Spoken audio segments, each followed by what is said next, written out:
A nuestras verdades del compendio, primero veremos los números 105 a 107, que hacen referencia justamente al bautismo del Señor. Jesús recibe el bautismo de San Juan, ese bautismo que prefigura el bautismo nuevo de la nueva alianza, por eso Jesús se quiso bautizar. Ese bautismo de Juan, que era un bautismo de penitencia, una invitación justamente a preparar el corazón porque llegaba el Mesías y había que prepararse de esta manera, pidiendo perdón a Dios, abriendo el corazón y el alma para poder recibir sus enseñanzas. En aquel bautismo sucede esa parusía, ¿no? Que se aparece el Padre con aquella voz que dice: este es mi Hijo muy amado, escuchadlo. Se aparece el Espíritu Santo en forma de paloma. El bautismo de Jesús, repetimos, es la prefiguración de nuestro bautismo.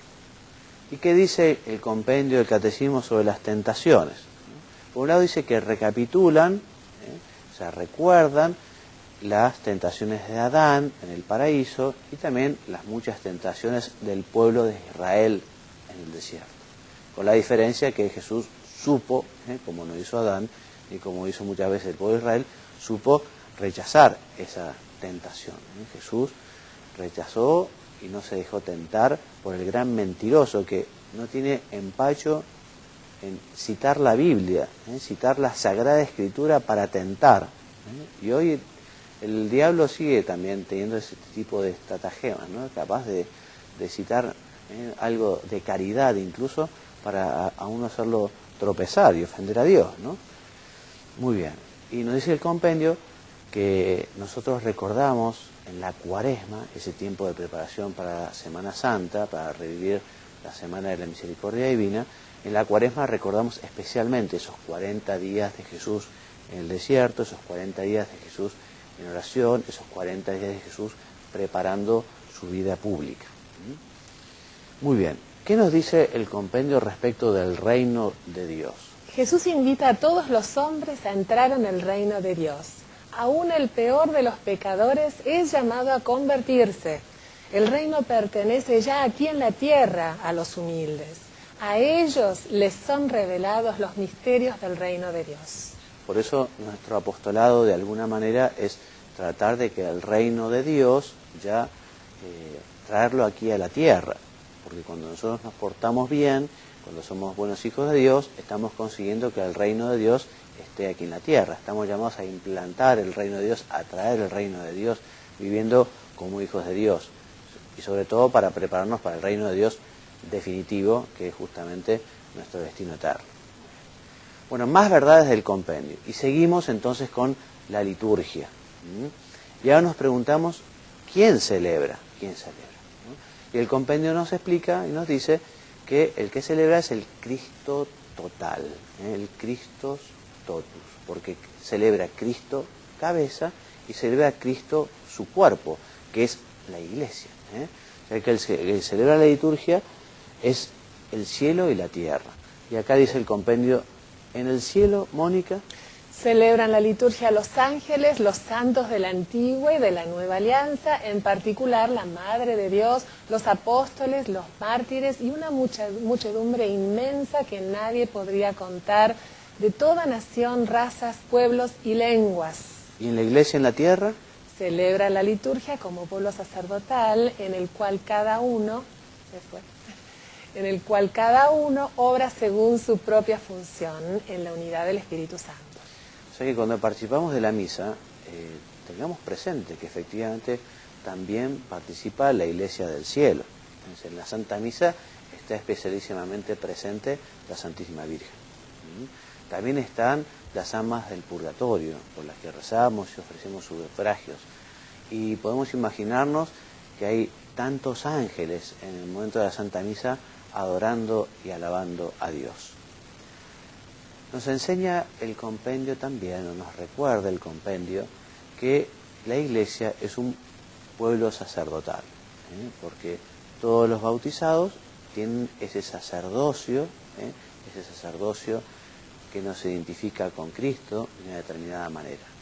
Además de ese sacerdocio que tienen todos los bautizados, también en la iglesia existe un sacerdocio ministerial, o sea, unos ministros ordenados, unas personas que han recibido el sacramento del orden.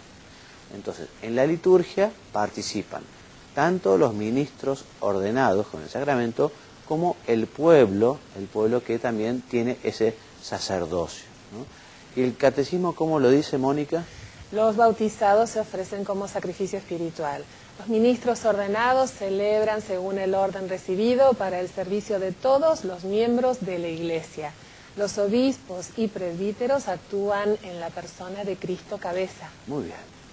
Y sigue el compendio explicándonos cómo celebrar. Estamos hablando que en la liturgia, digamos, es esa manera que tenemos los hombres de alabar y agradecer a Dios. También es el modo, el medio por el que Dios da habitualmente su gracia, ¿no? A través de los sacramentos son esos canales por los que nos da la gracia. No son los únicos canales, pero especialísimamente Dios da su gracia a través de los sacramentos. Enseña el catecismo que los sacramentos son signos sensibles y eficaces de la gracia, ¿no? Instituidos por Jesucristo para santificarnos. Estos signos tienen una materia y una forma. Las formas son las palabras que acompañan a cada sacramento. Por ejemplo, en la confesión, yo te absuelvo de tus pecados, en el Padre, Hijo y Espíritu Santo. O las palabras de la confirmación, recibe por esta señal el don del Espíritu Santo, ¿no? O en la Eucaristía, esto es mi cuerpo, esta es mi sangre. Y los signos, esa es la materia, esa es la forma, son las palabras, las fórmulas, ¿no? Y la materia es algo, como lo dice la palabra, algo sensible, ¿no? ¿Qué dice entonces sobre los signos sacramentales? Algunos provienen del mundo creado, como la luz, el agua, el fuego, pan, vino, aceite. ¿Otros? Otros de la vida social, lavar, ungir, partir el pan. Otros de la historia de la salvación en la antigua alianza, los ritos pascuales, los sacrificios, la imposición de manos, las consagraciones. Algunos de estos signos son normativos e inmutables, asumidos por Cristo. Es importante recalcarlo, porque algunos son normativos e inmutables. ¿En qué sentido? En que algunos sacramentos hay partes que se pueden cambiar, ¿no? Por ejemplo, aquí en la Argentina, desde hace un tiempito, ya en la celebración de la misa, en vez de hablar de vosotros, hablamos de ustedes, ¿no? Estas cosas en la liturgia algunas pueden cambiar y cambian, pero hay cosas que no pueden cambiar. Que no puede cambiar, por ejemplo, o la fórmula de la consagración, o que el pan sea de trigo, si no fuera de trigo no sería válido, que el vino fuera de vid, no puede ser de manzano, como la sidra, ¿no? O sea, que hay, aquí leías vos recién, ¿no? Algunos de estos signos son normativos e inmutables, o sea, hay algunos signos que no se pueden cambiar, y que si se cambian, digamos, deja de ser válido el sacramento. En cambio, otros sí pueden cambiar, ¿no? Perdón que te corté, Mónica. Entonces, ¿qué más dice? Asumidos por Cristo. Se convierten en portadores de la acción salvífica y de santificación. Las acciones y las palabras en la celebración sacramental están estrechamente unidas. Exactamente, porque los sacramentos, digamos, significan aquello que dicen, ¿no? Dice, las palabras y las acciones litúrgicas realizan lo que significan. Entonces, nosotros, por ejemplo, en el bautismo, al echar agua estamos lavando. Bueno, eso se realiza realmente, porque hay un lavado del pecado original, un lavado de todo pecado que pudiera haber en el que se bautiza. Bueno, ¿y qué nos dice sobre la música y el canto el compendio? La música y el canto están estrechamente vinculados a la acción litúrgica. Deben respetar los siguientes criterios: la conformidad de los textos a la doctrina católica y con origen preferiblemente en la Sagrada Escritura y en las fuentes litúrgicas. Muy bien. ¿Y qué más? La belleza expresiva de la oración, la calidad de la música, la participación de la asamblea, la riqueza cultural del pueblo de Dios y el carácter sagrado y solemne de la celebración. Muy importante, porque realmente cuando el canto, cuando la música acompaña y realmente es sagrada y es bella, ayuda muchísimo a rezar, ¿no? El que canta reza 2 veces, ¿no? Y cuando la música efectivamente eleva el alma, es una maravilla. También, ¿no?, hablando de la liturgia, el compendio nos habla de las imágenes sagradas, ¿no? Las imágenes sagradas, teniendo justamente la imagen de Cristo como el ícono litúrgico por excelencia, ¿no? Y las demás, que representan a la Madre de Dios y a los santos, significan a Cristo que en ellos es glorificado. Estas imágenes proclaman el mismo mensaje evangélico que la Sagrada Escritura transmite mediante la palabra y ayudan a despertar y alimentar la fe de los creyentes.